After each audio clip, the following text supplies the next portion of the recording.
রাজ্য বাজেটের পর এবার পেশ হলো পুরো বাজেট। শুক্রবার কলকাতা পুরসভায় বাজেট পেশ করেন মেয়র ফেরাদ হাকিম। এই অর্থবর্ষে 111 কোটি টাকায় ঘাটতি বাজেট পেশ হলো কলকাতা পুরসভায়। গত অর্থবর্ষে এই ঘাটতির পরিমাণ ছিল প্রায় 114 কোটি টাকা। এবছর নির্ধারিত আয়ের লক্ষ্যমাত্রায় পৌঁছতে পারেনি কলকাতা পুরসভা। সেই কারণেই পানীয় জল সহ অধিকাংশ ক্ষেত্রে নির্ধারিত খরচও করা যায়নি। মাত্র 3 কোটি টাকার তফাৎ হয়েছে। আমি বলছি যে এই তফাৎটাও কিন্তু সামনে বছর উদ্বৃত্ত হবে। প্রতিদিন এখান থেকে লোক সংখ্যা কমছে, রিটায়ারমেন্ট হচ্ছে, নতুন রিক্রুটমেন্ট নেই। সামনেবারে এটা মোটামুটি 100-র মধ্যে চলে আসবে আমার ধারণা, কারণ ক্রমশ খরচা কমে যাচ্ছে, মাইনে দিতে হচ্ছে না। এই কমের কারণে একটাই কারণ, সামনে ইলেকশন, সেই জন্য আমি ঘাটতিটা কম রেখেছি। দেখো আমরা এতটা করে নিয়ে এসছি, আগামী দিনে কম ঘাটতি তো এগোতে পারে। নির্বাচনী মুখী বাজেটে এটা মনে হচ্ছে দেখে, আমার এইটুকু দেখে। এদিকে কলকাতা পুরসভার বাজেট পেশ করতে গিয়েও এদিন লক্ষ্মীর ভাণ্ডারের প্রসঙ্গ উঠে আসে মেয়রের মুখে। লক্ষ্মীর ভাণ্ডার আমাদের নতুন, এই রিসেন্টলি এলো, 1,27,000 লক্ষ্মীর ভাণ্ডার নতুনভাবে অন্তর্ভুক্ত হলো। সব মিলিয়ে 7,83,000 লক্ষ্মীর ভাণ্ডার আমরা কলকাতা কর্পোরেশনের তরফ থেকে দিয়ে রয়েছি। এটা মুখ্যমন্ত্রী মমতা বন্দ্যোপাধ্যায়ের উদ্যোগ। মমতাদির কথায় অনুপ্রাণিত হয়ে আমি এটাকে আরেকটা হামটি ডামটি বাজেট ছাড়া আর অন্য কিছু বলতে পারবো বলে মনে হচ্ছে। পাল্টা জবাব দিয়েছেন ফেরাদ হাকিমও। মমতা ব্যানার্জিকে দেখে যদি কেউ বলতে শিখতে চায়, বলা বুলি শেখে, তাহলে ভালো। যদি বুলি শিখতে চায় মমতা ব্যানার্জির কাছ থেকে, তাহলে তো ভালো। বিজেপি তো শিক্ষা নিচ্ছে মমতা ব্যানার্জির কাছ থেকে। আগামী সপ্তাহে মেয়রের পেশ করা এই বাজেটের ওপর আলোচনা হবে পুরো অধিবেশনে।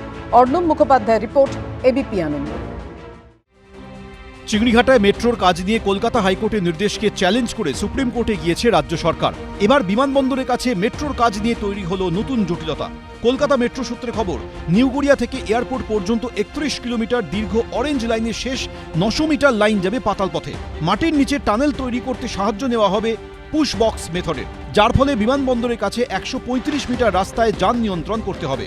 আরভিএনএল এর সমীক্ষা অনুযায়ী এয়ারপোর্টের কাছে ওই অংশে অফিস টাইমে ঘন্টায় 2649টি গাড়ি যাতায়াত করে। পুলিশের বক্তব্য, এত গাড়ি নিয়ন্ত্রণ করা কঠিন। অরেঞ্জ লাইনের চিংড়িঘাটা অংশ নিয়ে দফায় দফায় আলোচনা করেও সূত্র মেলেনি। এখন বল সুপ্রিম কোর্টের কাছে। আর তারপরই অরেঞ্জ লাইনে আরও একটি জায়গা নিয়ে জটিলতা শুরু হয়ে গেল। এয়ারপোর্টের কাছে যে অংশে মাটির নিচে নামছে মেট্রো, সেই মেট্রোর লাইনের কাজ এখানে চলছিল এবং সেই কাজকে আরও কিছুটা এগিয়ে নিয়ে যাওয়ার জন্য এই অংশেও ট্রাফিক ব্লকের প্রয়োজন রয়েছে। এ বিষয়ে বিধাননগর পুলিশের পক্ষ থেকে জানানো হয়েছে, এয়ারপোর্ট 2.5 নম্বর গেটের কাছে মেট্রোর কাজ নিয়ে বিধাননগর কমিশনারেট আগামী 2-3 দিনের মধ্যে একটা সার্ভে করবে, তারপর পরবর্তী সিদ্ধান্ত নেওয়া হবে। অন্যদিকে রাস্তা বন্ধ করে কাজের অনুমতি না মেলায় চিংড়িঘাটায় আটকে রয়েছে ওই রুটের 366 মিটার অংশের কাজ। জল গড়িয়েছে হাইকোর্ট পর্যন্ত। গত 23শে ডিসেম্বর ভারপ্রাপ্ত প্রধান বিচারপতি সুজয় পাল ও বিচারপতি অজয় কুমার গুপ্তের বেঞ্চ নির্দেশ দেয় 15ই ফেব্রুয়ারির আগে চিংড়িঘাটা মেট্রোর পিলার নির্মাণের কাজ শেষ করতে হবে। তার আগে 3 রাত ব্যাপী ট্রাফিক নিয়ন্ত্রণ করবে রাজ্য সরকার। কোন কোন তারিখ ট্রাফিক নিয়ন্ত্রণ করা হবে তা 6 জানুয়ারির মধ্যে আরভিএনএল কর্তৃপক্ষকে জানিয়ে দেবে রাজ্য সরকার। কিন্তু সেই নির্দেশকে চ্যালেঞ্জ করে সুপ্রিম কোর্টে গিয়েছে রাজ্য সরকার। এরই মধ্যে তৈরি হলো নতুন জটিলতা। অরিত্রিক ভট্টাচার্য, এবিপি আনন্দ, কলকাতা। এবিপি আনন্দ, এগিয়ে থাকে, এগিয়ে রাখে।